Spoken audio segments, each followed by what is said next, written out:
Hoje é 30 de agosto de 2023 e esta é a nona reunião ordinária do Rotary Clube São Paulo, ano rotário 2023-2024. Senhoras e senhores, sou Nancy Regina, protocolo desta reunião, e agradeço a presença de todos. Um instante de sua atenção. Quero informar que esta reunião está sendo gravada e, por questão protocolar e pela organização do evento, mantenha os seus microfones desligados, utilizando o chat para perguntas. O Rotary Clube de São Paulo deseja a todos uma excelente reunião. Com a palavra, o presidente em exercício, Márcio Arroio. Muito obrigado, Nancy Regina. Vamos dar início à nossa reunião do Rotary Clube de São Paulo, que é a nona ordinária, sob o lema Crie Esperança para o Mundo. Eu peço, então, o sino para a nossa introdução desta reunião, por favor.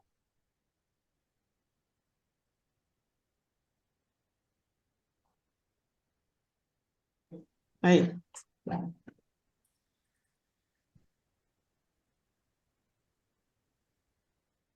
Simbolicamente, então, já decretamos o sino e, com satisfação, eu peço a todos, convido a todos para uma saudação à bandeira brasileira.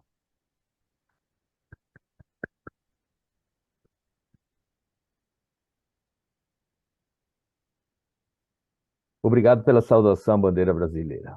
Temos também no Rotary Club uma prova quádrupla, que significa do que nós pensamos, dizemos ou fazemos. É a verdade? É justo para todos os interessados? Criará boa vontade e melhores amizades? Será benéfico para todos os interessados? Essa é a nossa conduta, não só rotária, como profissional e para a vida, para que tenhamos sempre uma boa qualidade de vida em todos nós. Eu peço que todos se atenham agora aos avisos que vamos falar do Rotary Clube de São Paulo. Nós temos o tradicional e famoso Encontro Rio-São Paulo, que é um encontro de dois clubes. O primeiro clube do Brasil, que é o Rotary Clube do Rio de Janeiro, com o nosso clube Rotary Clube de São Paulo, que é o segundo do Brasil e afiliado do Rotary Clube Rio de Janeiro. Então, esse encontro sempre foi muito companheirismo, muita alegria, e convido a todos a reservarem, então, na sua agenda, de 2 a 5 de novembro. E em breve vamos preparar as informações e enviar para o e-mail de todos e também no grupo de WhatsApp. É um evento muito interessante que convido a todos a participarem e é muito marcante. Me lembro de todos os que participei e, de fato, é muito marcante.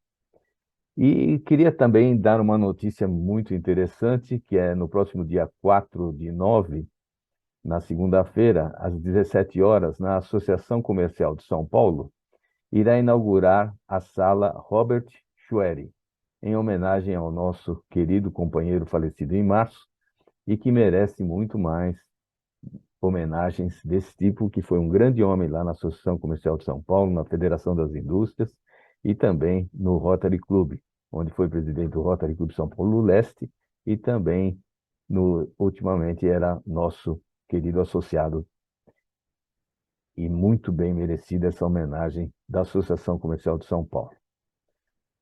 Eu quero deixar agora um destaque. Esse destaque que eu peço para que seja projetado também é uma reunião, é a próxima reunião presencial, que será no dia 13 de setembro.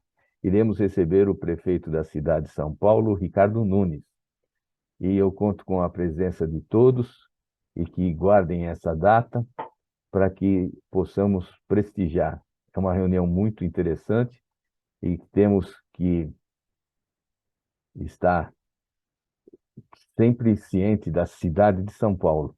Então, tem os problemas, tem as virtudes, tem tudo na cidade que a gente mora e que temos que prestigiar e sempre colaborar para que cada vez mais a nossa cidade ganhe melhorias e qualidade de vida. Então, já reservem as suas datas, nas suas agendas, 13 de setembro, às 12 horas, uma reunião presencial com o almoço. E agora, então, dando sequência à nossa reunião, eu passo a palavra para a nossa diretora de protocolo e falar a apresentação do nosso palestrante Ricardo Souza. Por favor, Nancy Regina. Obrigada. Bom, nós temos aqui o mini currículo do nosso palestrante, que é especialista em formação e captação de investimentos para startups. Ricardo Souza foi um dos executivos-chefes do Grupo Movile, empresa que impulsionou várias startups famosas como o Avi, Play Kids, Leiturinha, Maplink, Ingresso Rápido, Simpla, iFood, entre outras. Hoje, Ricardo Souza criou um método para quem deseja atingir todo o seu potencial, trazendo o conhecimento necessário com base nos mais de 15 anos impulsionando empresas no Brasil e no mundo. Esse é o nosso palestrante do dia, Ricardo Souza. Presidente. Muito obrigado, Nancy Regina. E para proferir a palestra Transformando Startups em Unicórnios, eu passo com muita satisfação a palavra ao nosso palestrante, Ricardo Souza. Por favor, Ricardo Souza, tem a palavra. Obrigado. Obrigado, Márcio. Obrigado, Nancy. Obrigado, Paulo, pelo convite. Prazer imenso estar com vocês aqui, compartilhar um pouco da experiência aqui, né? E eu amo esse tipo de fórum, amo transmitir conhecimento e o pouco que a gente tem, a gente transfere esse conhecimento e as pessoas têm o dom de multiplicar conhecimentos bons. Então, acho que essa que é a intenção nossa. Uma honra estar aqui com todos vocês. Bom, me apresentando, meu nome é Ricardo de Souza. Eu vou usar aqui uma apresentaçãozinha como guia, né? E deixa eu ver se eu consigo aqui já. Vou colocar aqui a apresentação. Share. Então, todos estão vendo aqui minha tela já, por favor?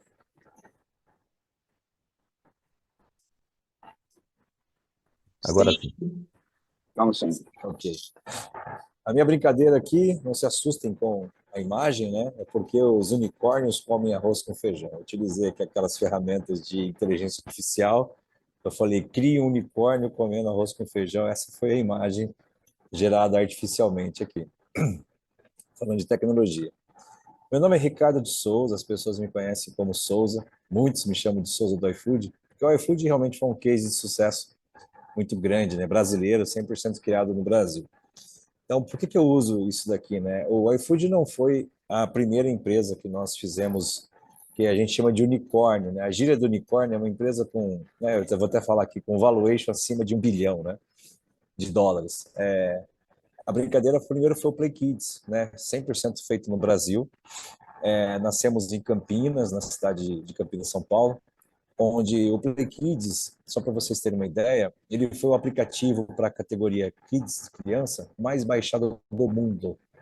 Então, assim, para vocês terem uma ideia também, o segundo colocado foi a Disney, só que precisaria somar Disney, Cartoon Network e Nickelodeon para chegar próximo e não passava o Play Kids.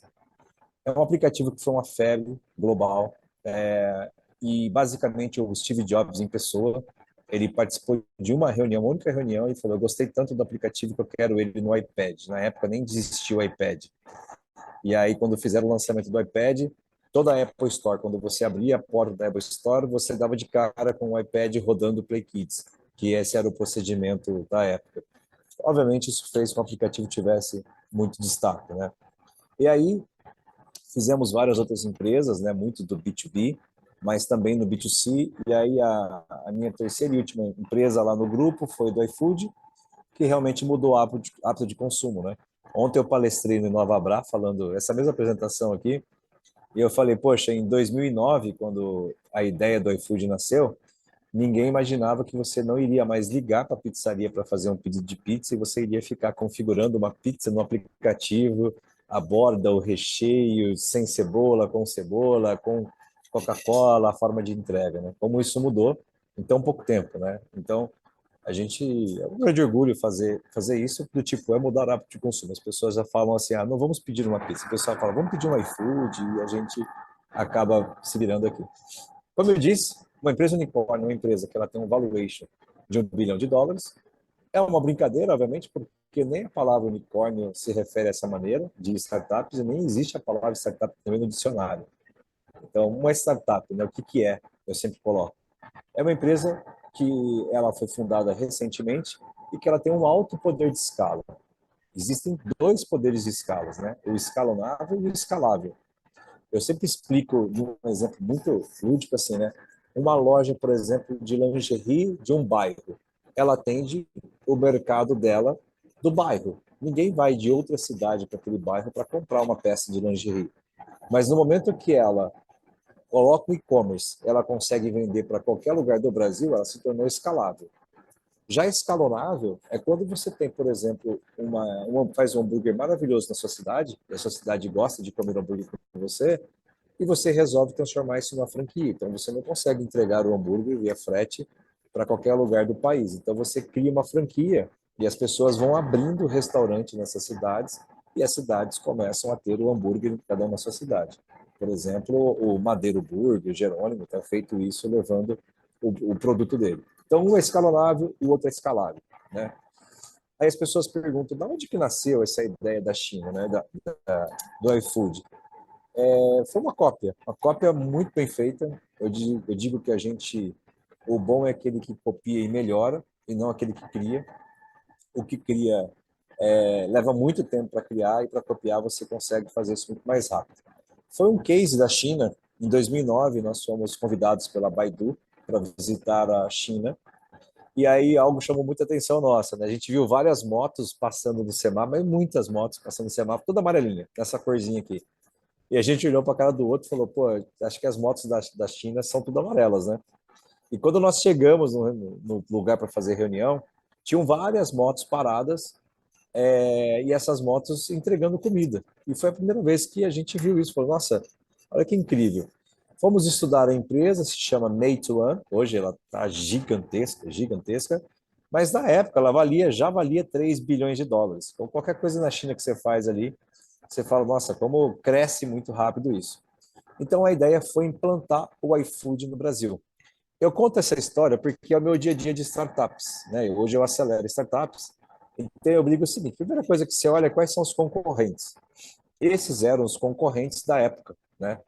Todo mundo olhava isso. Depois a 99 também entrou aqui como concorrência, mas na época era isso.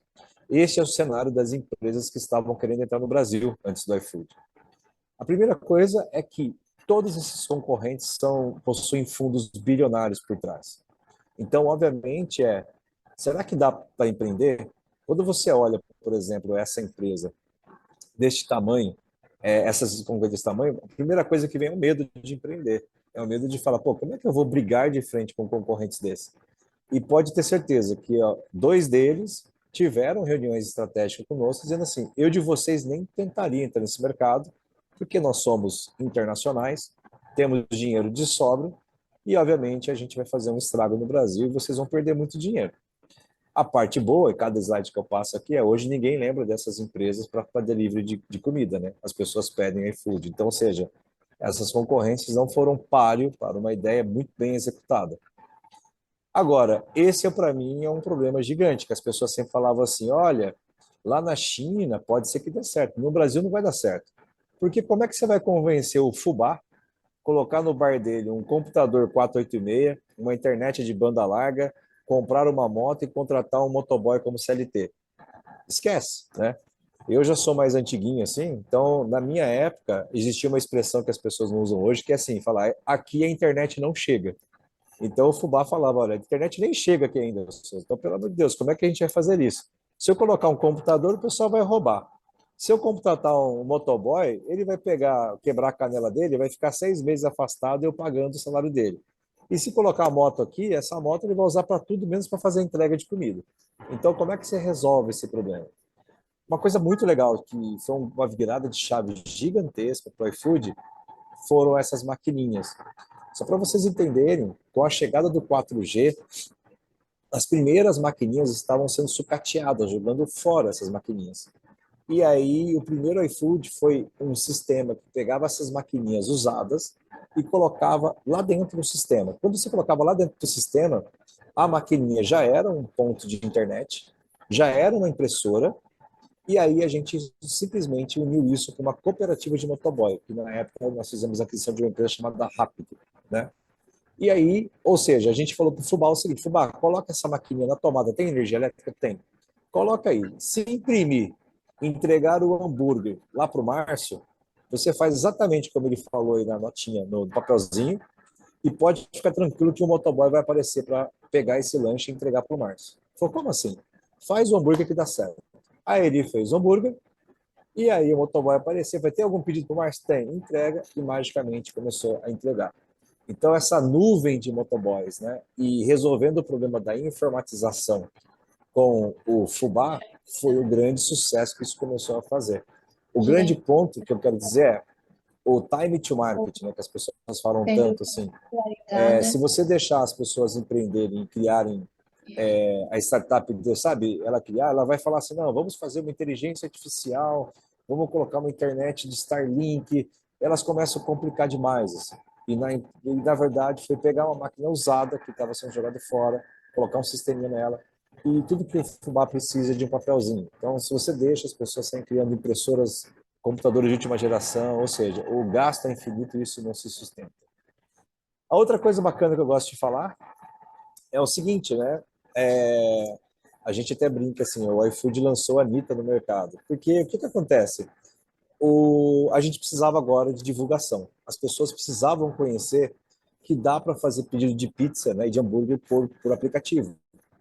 E um grande veículo de mídia na época era a TV. Eu até brinco com as idades assim, eu falo, gente, na minha época, em 2010, você comprava o que o ator de novela falasse. Então a TV comandava você. Hoje é rede social, né? Hoje o influenciador da rede social acaba fazendo a cabeça de todo mundo. Mas na época era TV. E na TV, como a gente não tinha tanto dinheiro para fazer uma divulgação em massa, né? O iFood era uma startup, nós tínhamos uma verba de 150 mil reais para pagar um cachê para uma atriz ou uma cantora fazer esse comercial. Na época, quem fazia muito sucesso, que estava bem no hype, era a Preta Gil, em 2010. E aí, 2011, perdão. E aí a gente foi atrás, ela recusou o contrato, não tinha como. Só que ela falou assim: olha, tem uma menina que está começando agora, se vocês puderem falar com ela, eu acho que vai dar samba, porque o cachê que vocês querem pagar é muito barato e ela está começando a carreira dela, acho que vai dar certo. O nome dela é Anitta. E aí a gente conversou com a Anitta e com o irmão dela, e curiosamente, né, o comercial foi um grande sucesso, um sucesso gigantesco, porque o iFood falava para a massa. A gente não convenceu a classe A, B no início a fazer pedidos, né? A gente convencia o grande pessoal, a grande massa. E isso foi um comercial assim estrondoso. Eu conto em detalhes para vocês entenderem a vida como ela é. Eu gosto de contar, essa é uma resenha bem legal, que assim, quando você está metidinho, né? E nós da iFood estávamos bem metidinhos, a gente contratou um monte de gente e falou assim, basicamente, tá? Não foi com essas palavras assim, cala a boca, Anitta, e segue o que está no teleprompter. E no teleprompter aparecia assim, oi, tudo bem com vocês? Eu sou a Anitta, a rainha do funk, eu tô aqui para falar para vocês do iFood. O iFood agora você pode pedir pizzas, hambúrgueres e muito mais, com muito mais desconto, de forma rápida na sua casa. Contrate agora mesmo e coloque e seja feliz. Esse era o script. E aí ficou um negócio, sabe, meio artificial, meio assim, sabe, não estava natural aquilo. E partiu dela, tô dando os créditos para ela. A Anitta chamou o irmão e falou assim: posso fazer um negócio diferente? Pode. A gente estava gravando no set da GNT, no Rio de Janeiro, e aí ela pegou e falou assim: tem uma cama ali, coloca essa cama aqui e dá um close bem em cima da cama.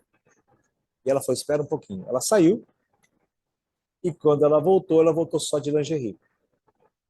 E aí ela foi assim: pode começar a filmar, eu tenho uma ideia.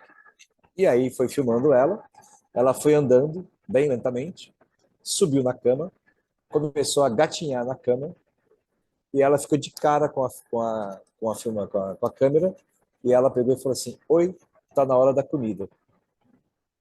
E nós criamos um slogan chamado iFood. iFood significa, obviamente, a mensagem subliminar para quem sabe, né? Tipo, estamos falando com pessoas adultas aqui, né? Eu, food. E isso bombou. Então, isso, falando para o público do funk, para o público que era na época, para o público da mídia, para a massa, foi um comercial muito bacana, porque ficou uma mensagem subliminar muito bacana. Falei assim: o que eles fizeram na TV? Colocaram a mulher de lingerie e dizendo que eu, food. Então, assim, ficou um bombástico e isso foi muito grande. Só que nem tudo são flores. Depois que nós fizemos isso, o que veio logo em seguida? Veio um negócio chamado internet, rede social. E isso quebrou nossas pernas, porque a gente estava muito bem posicionado na TV, comprando muita mídia na TV, só que depois parou de dar resultado. Então eu digo que nas startups, você tem que se reinventar toda hora e muito rápido. Isso aqui foi de 2 anos, a gente super bem, no ano a gente acertou, no outro ano estava maravilhoso, no terceiro ano não vinha o resultado, porque um negócio chamado Instagram, Facebook estava dominando o mercado. Então foi um longo período de adaptação, a gente quase quebra, porque a gente viu que as mídias não funcionavam mais. E o pedido de comida, na época, não estava um hábito, como é hoje, de consumo. A gente estava criando o hábito de consumo. Então, tivemos que rapidamente aprender como funcionaria esse mercado de Instagram e Facebook. E, obviamente, depois dominamos, né? O iFood ganhou vários prêmios de melhor investidor de comida, né? De comida da época. Então, assim, a gente ficou muito, muito, muito no hype, mas passamos 3 anos de muitos problemas, porque até acertar a mão na mídia, isso foi um problemaço para a gente, tá? Então, veja, o iFood, ele é muito mais do que uma plataforma de entrega de comida, né? Ele dita tendências, ele tem redes sociais envolvidas, ele é hábito de consumo, ele já está já inserido em várias empresas como benefício. Olha, eu te dou X reais por dia para você gastar no iFood. Ele já gera novas tendências. Então, assim, é engraçado como você, se eu estiver falando aqui, assim, por exemplo, em 2011, o primeiro comercial para 2014, em 3 anos, as pessoas falam assim: nossa, como é que eu não pensei nisso antes? Mas as pessoas realmente não pensavam e eram extremamente contra. Só um fato curioso, eu coloco aqui de investimento, né? O maior investidor do iFood é a Prosus, né, sul-africana, né, e eles tinham outro nome antes, chamava Naspers, quando a gente negociava com eles. Basicamente, o que aconteceu? Nós fizemos rodadas de investimentos no Brasil e nenhum fundo brasileiro quis investir no iFood. E a gente escutou de todos os fundos, todos, assim, falando assim: sabe quando que as pessoas vão parar de ligar no restaurante e vão pedir através de aplicativos? Nunca. Esquece, pelo amor de Deus. Eles investiram em qualquer outro projeto nosso, menos no iFood. O que aconteceu foi quando a gente foi pesquisar a Meituan era investida pela Prosus, não era um fundo chinês, era um fundo da África do Sul que investia neles. E aí, quando a gente chegou lá e falou assim: olha, você topa fazer o mesmo investimento que você fez na Meituan no Brasil? Ele falou: agora, faço. Foi um case de sucesso na China e vai ser no Brasil também. Então, hoje, né, é considerado um dos maiores fundos do mundo, né, a Prosus, é porque investiu nessas empresas, elas não se tornaram bilionárias por acaso, né? Eles realmente foram disruptivos, investimentos de forma fora da caixinha. Por que eu conto essa história do iFood? Porque é muito legal que hoje eu ensino startups, e quando eu ensino as startups, eu tenho uma imersão de 3 dias, que é lavagem cerebral de verdade, né? Tirar o romantismo do empreendimento. Nesses 3 dias eu chego ali e eu falo para eles o seguinte: eu falo, vamos fazer o arroz com feijão bem feito. E é muito disso, né? Fazendo várias startups ao longo da minha vida, é muito comum a startup, a pessoa nascer. Gente, é impressionante assim, tá? Hoje de manhã eu estava fazendo mentoria aqui em algumas delas, né? A pessoa falou: não, eu já vou começar no B2B e no B2C também. Aí você fala: não, eu vou começar só para mulheres. Aí eu vou começar só para gays. Aí eu fico assim: por que vocês não fazem o básico bem feito? Você tem um produto, coloca o produto na rua, depois que ele está na rua, você dá atração para ele. E quando ele for um best-seller, um produto que vende para caramba, você cria uma inovação. Só que as pessoas, quando querem. Quando eu falo as pessoas, a grande maioria das startups, né? Ontem no Nova Bra é impressionante, com 300 startups falando conosco, e eu falando isso, eles achavam que eu era uma pessoa muito doida ou humilde demais, para ser verdade. Porque assim, Não, mas o que eu quero fazer é algo extremamente elaborado, inovador, porque é isso que as pessoas estão investindo e comprando. E eu disse, eu sou a prova viva que não. As pessoas investem no básico bem feito. Então, se a sua empresa não está fazendo o básico bem feito, que é o feijão com arroz, não vai dar certo. Então, assim, a nossa brincadeira, nosso método no iFood era, a mensagem é rápido e quentinho. Então as pessoas chegavam assim, posso pegar 3 milhões de reais e fazer um BI? A gente falava, isso vai fazer entregar mais rápido e mais quentinho? Ah, não, mas é legal ter, não, tudo que é legal a gente não quer. Ah, posso fazer um novo aplicativo, isso vai fazer entregar mais rápido e quentinho? Não, mas é que fica melhor, então a gente não quer. Então isso foi uma mensagem que a gente sempre colocou de rápido e quentinho, e fazer o feijão com arroz muito bem feito, e essas empresas se tornaram unicórnio. Foi assim no Play Kids, foi assim no Simpla, foi assim no iFood, e tem sido assim com as startups que a gente está mentorando hoje na BU, e essas startups se tornarão unicórnio também, porque a gente foca no feijão com arroz e a mensagem é fazer rápido e quentinho. Então, isso é muito difícil para que as startups entendam. Eu até sei do porquê, porque, obviamente, as pessoas começam a empreender e começam a ler livros e filmes, assistir filmes, e as pessoas, por mais que a pessoa entenda o seguinte, tá? As pessoas falam assim, olha, Steve Jobs, quando criou a Apple, ele contratou um monte de gente, não conseguiu pagar salário para ela, não tinha vale alimentação, não tinha adicional noturno, periculosidade, não tinha registro de carteira assinada, e ele convenceu essas pessoas a lançar os primeiros computadores. Esse é o filme que eu sou assistir. Quando eu pergunto para as pessoas, eles falam assim, nossa, olha que romântico que foi, o Steve Jobs teve uma ideia e pegou na garagem, todo mundo foi trabalhar feliz da vida e lançaram a Apple, olha que coisa bacana que é. Então, esse romantismo das pessoas de falar que criou na garagem e tudo mais, isso afeta o dia a dia muito, porque quando você pega essas pessoas que nunca empreenderam, elas realmente vivem numa bolha dizendo assim, olha, invista em mim, eu quero 10 milhões de reais, porque eu sou uma pessoa maravilhosa, eu acordo de manhã todos os dias, cedo, e eu trabalho pra caramba, e vai ser muito maravilhoso. Isso eu falo, isso não existe. Não existe de forma alguma. O que eu faço hoje, tá? Como eu disse para vocês, eu faço uma imersão, essa é a imersão de 3 dias. Aqui estão algumas das startups aqui, vocês podem ver que tem jovens e pessoas já na melhor idade. Essas pessoas chegam ali e eu posso pegar aqui, por exemplo, o Ari Piovesan, que é o de camiseta azul. Ele tem 72 anos. Ele deu depoimento para a gente que ele falou assim, eu nunca vi um treinamento nesse nível. E se eu tivesse feito isso há 40 anos atrás, eu não teria quebrado tanto. Tá? Abaixo dele aqui está o Pierre também, o Pierre tem 68 anos, e o Pierre falou a mesma coisa, do tipo, agora eu sei o que é empreender, agora eu sei o que é fazer startup. Nesses 3 dias, eu explico como se faz a sociedade, como é que você coloca a sociedade em dia, como você faz marketing, vendas, a operação, a contratação de pessoas, como você lida com fundos de investimentos, como que você gera networking, ou seja, tudo aquilo que você precisa. E, obviamente, se a pessoa, depois de 3 dias, fala assim, eu quero seguir firme e forte com vocês, aí ela contrata um próximo passo. Então, o primeiro passo é uma imersão de 3 dias. O segundo passo é o momento que eu chamo de estruturação. Eu tenho um time grande, que eu chamo de centro de serviço compartilhado. Eles entram, então são especialistas em marketing, contabilidade, jurídico, finanças. São pessoas que preparam toda a sua empresa para que ela possa ser acelerada. Aí sim, ele entra no programa de aceleração, onde a gente faz um investimento, coloca mentores, esse é o que eu mais não abro mão, toda startup tem que ter um mentor, no mínimo um mentor, e network, e abro para isso. E por último, explicando para vocês, eu inovei a forma de investimentos, que é a tokenização. Só para dar uma ideia do que é uma tokenização, explicando para quem nunca viu token na vida e blockchain, essas coisas, eu explico de uma maneira muito simples e didática, que é o seguinte, pensa numa empresa que tem um valuation de 5 milhões.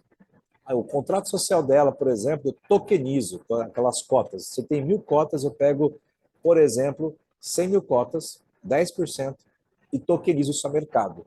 Se a empresa vale 5 milhões, 10% dá 500 mil, ou seja, 500 mil reais, eu crio 500 mil tokens de R$ 1, que somando os 500 mil tokens de R$ 1, dá os 500 mil reais. E eu vou numa blockchain e consolido isso, eu faço esse lançamento lá. Blockchain, para quem não sabe, é um cartório digital. É um cartório onde alguém tem um token E eu falo, deixa eu ver se esse token é verdade. Você não vai lá no cartório e verifica se essa escritura é válida, tudo.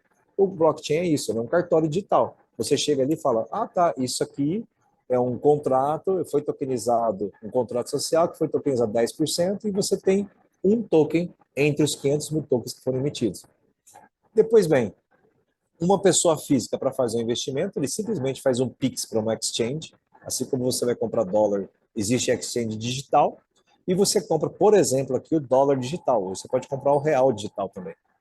Quando você faz o Pix, literalmente um Pix, e recebe na sua carteira digital uma moeda digital, seja um dólar digital, um real digital, aí você vai na blockchain e compra esse token. Por que que isso ficou um negócio maravilhoso? Porque ao invés de você, hoje, em pegar uma pessoa e investir 500 mil reais sozinha numa startup e rezar para todos os santos para que aquela empresa dê certo, é muito mais fácil você pegar 500 mil pessoas que investam R$ 1. Então, a pulverização e a democratização do investimento, ela serve para isso. Você tokeniza essas empresas, porque essas empresas estão no momento de risco altíssimo, e nesse momento de risco altíssimo, você não coloca um peso para ninguém. Então, é isso que a Bio fez. Hoje nós temos o nosso próprio fundo de investimento, ele fica na casa da Titânio, né? Titânio Assets, que fica na Faria Lima. A Titânio é uma casa de fundos de investimentos, só que a especialidade deles são de criptoativos, de moedas digitais, né?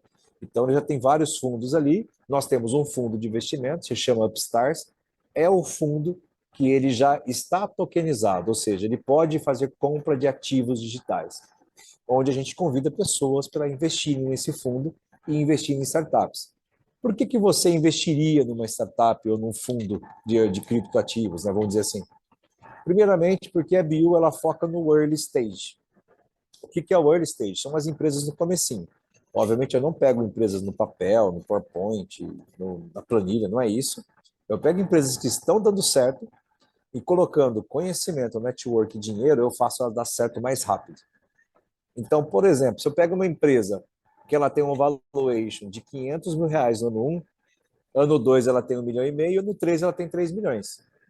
Quando você pega esse múltiplo de valuation dessas empresas, eu faço com que essa empresa simplesmente, vamos pensar no pior que a do ano 2 aqui, ela triplicou de tamanho.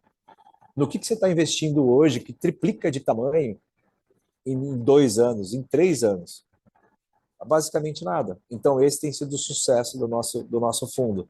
Nós, ao investir em startups, a gente pulveriza esse investimento nas startups que nós temos e essas startups, nos primeiros anos, elas se multiplicam muito rápido. E, obviamente, com laudo, né, com valuation emitido pelas Big Four. E aí, qual que é o meu objetivo? Eu consolido essa venda para ou um seed ou para uma série A, num outro fundo. Então, os exemplos que nós estamos pegando aqui é, pega uma empresa, ela está valendo 500 mil, 1,5 milhão, não sei, vale R$ 1 milhão. Eu invisto nela, coloco conhecimento, network e dinheiro. E aí, quando ela está valendo 5, 10, 15 milhões, eu vendo ela para o fundo de série A. E fazer isso no early stage, nos primeiros 3 anos de vida da empresa, é muito rápido fazer isso. E aí, obviamente, série A vai lá, vende isso para um série B, para um série C, ou decide até fazer um IPO. Mas o meu foco é sempre no early stage. Eu pego as empresas, como eu tenho essa metodologia e eu sei como fazer essa empresa dar certo, é basicamente isso que eu faço. Aqui uma foto geral, né, que eu sempre explico para as pessoas, é o resumo da minha palestra que eu falei para vocês. As empresas, elas no early stage, elas saem do ano 1, ano 2, ano 3, multiplicando.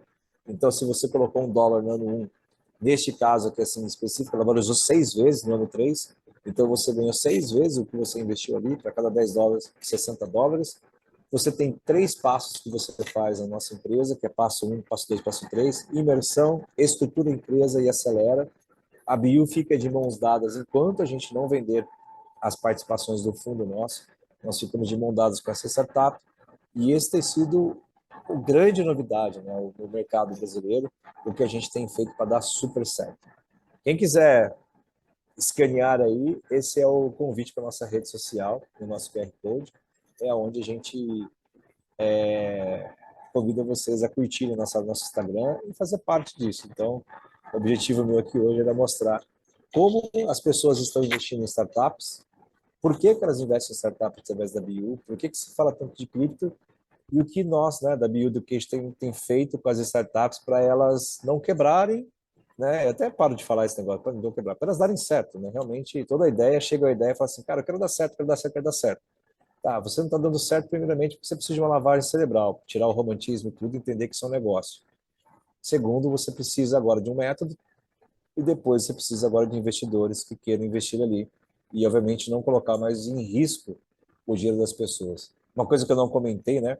Quando eu comecei a empreender em 2003, fazer startups, tinha um negócio chamado anjo. As pessoas falam, investidor anjo.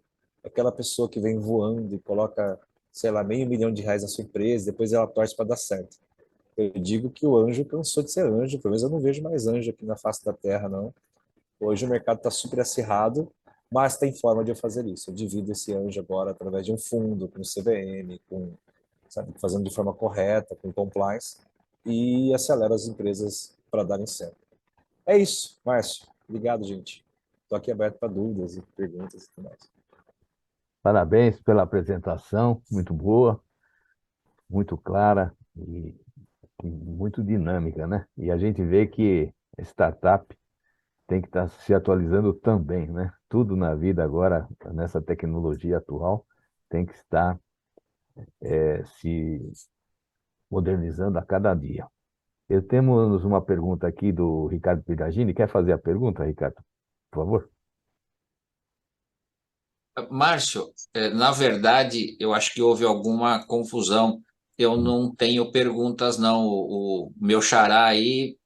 matou. Parabéns. Obrigado. Agora, eu vi, desculpa Agradeço. aqui, é porque estava invertido aqui o meu. Quem perguntou foi a Geni.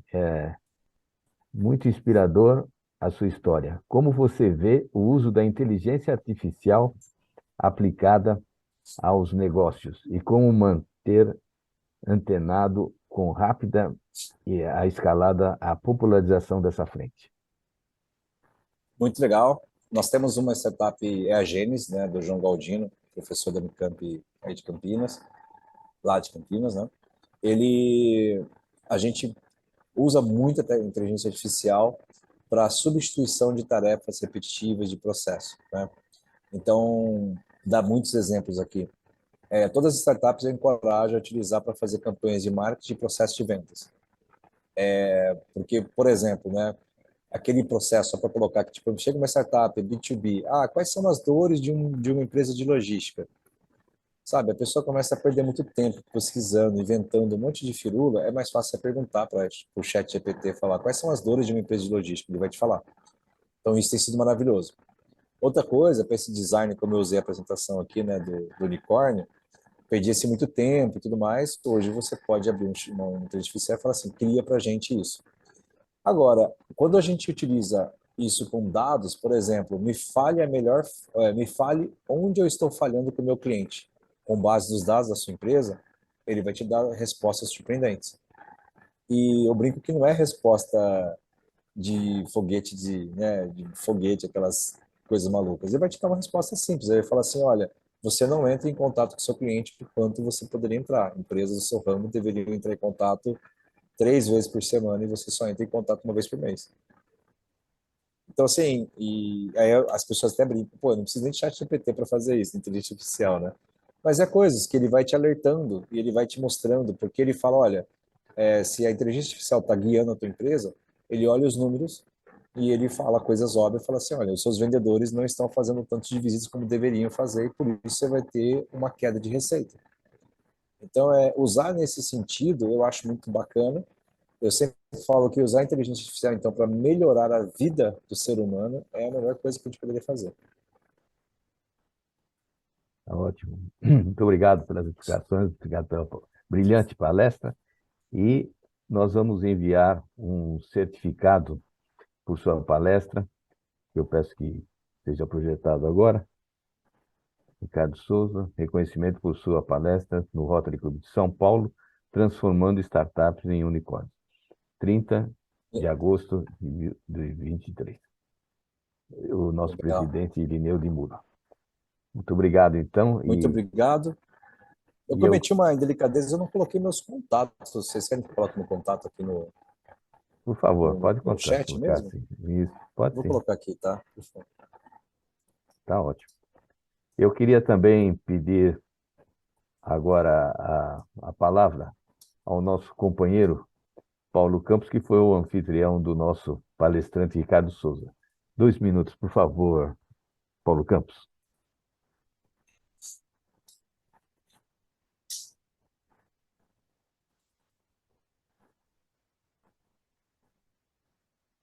E o microfone, Paulo Campos. Está sem som, Paulo. Só ligar o microfone. Não, tá sem microfone. Precisa ligar o microfone.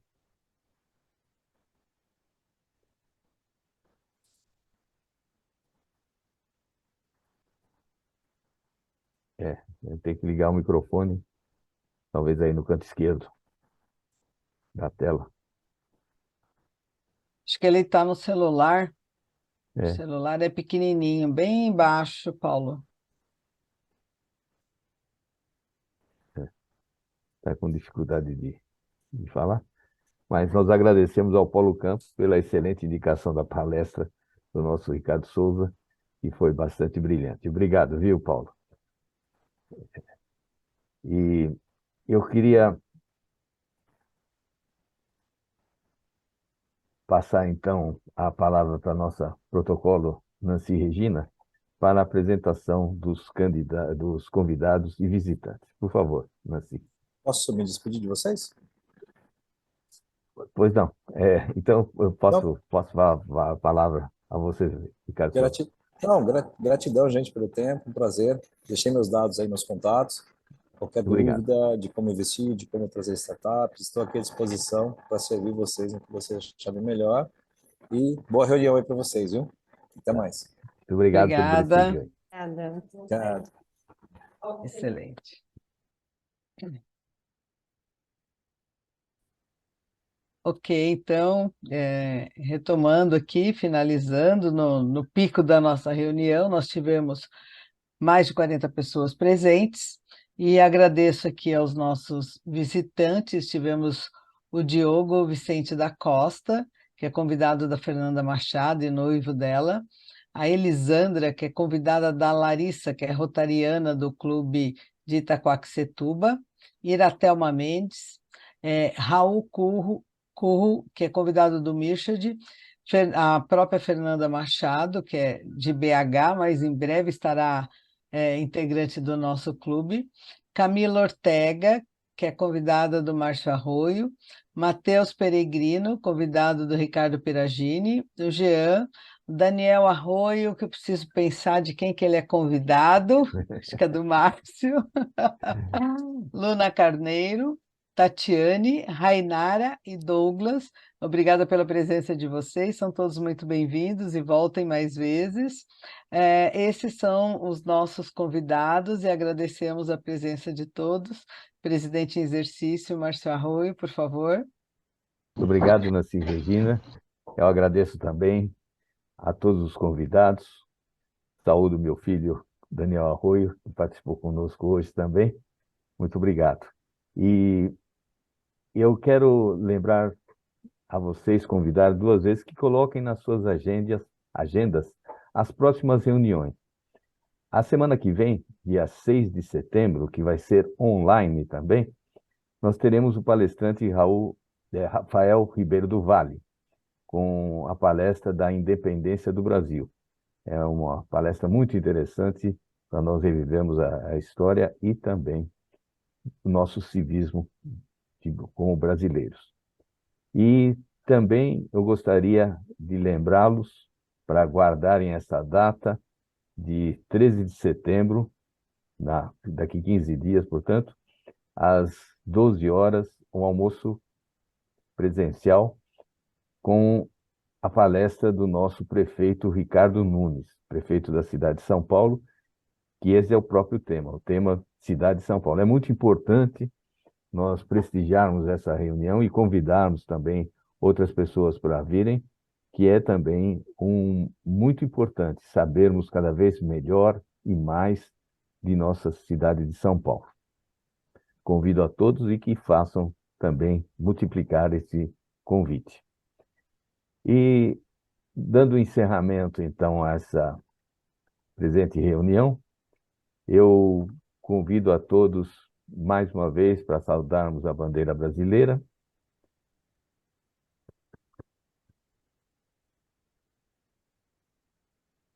E também agradeço a presença de todos mais uma vez desta 9ª reunião ordinária do Rotary Club de São Paulo, que tem o lema, nesta gestão rotária, de Crie Esperança para o Mundo.